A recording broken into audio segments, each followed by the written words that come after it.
สร้อยทองเส้นนี้เก็บเงิน3 ปีจึงได้ซื้อมาเก็บไว้เพื่อเป็นของมั่นผู้สาวพอวันสัญญา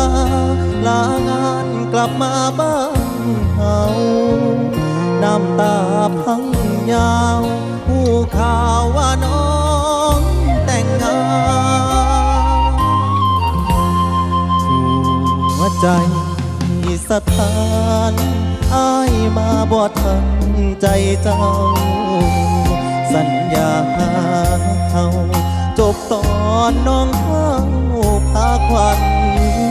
อ้ายกลืนน้ำตาเข้ามาเป็นแขกช่วยงานสร้อยที่เตรียมมันออกมาเป็นของขวัญแทนใจบอกลาใส่เก็บไว้ให้ลูกเดินลาบัดเขาใหญ่มาบอกว่าคุณลุงมอบให้อ้ายเสียหักแล้วอย่าให้เสียความตั้งใจ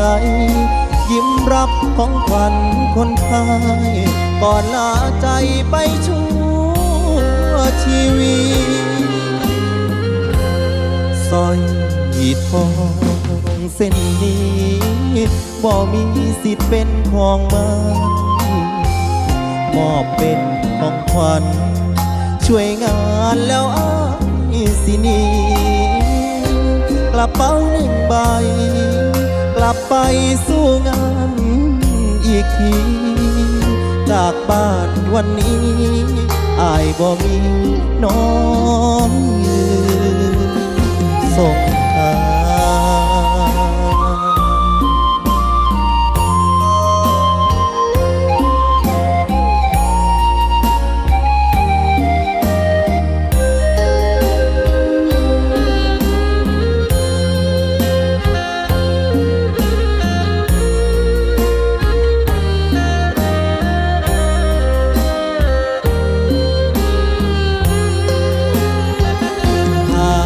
บอกลา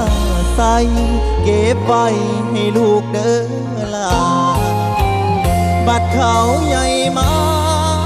บอกว่าคุณลุงมอบให้อ้ายเสียหักแล้วอย่าให้เสียความตั้งใจยิ้มรับของขวัญคนไทยก่อนลาใจไปชั่วชีวิตสร้อยทองเส้นนี้บ่มีสิทธิ์เป็นของมันมอบเป็นของขวัญช่วยงานแล้วอ้ายสิหนีกระเป๋า1 ใบกลับไปสู้งาน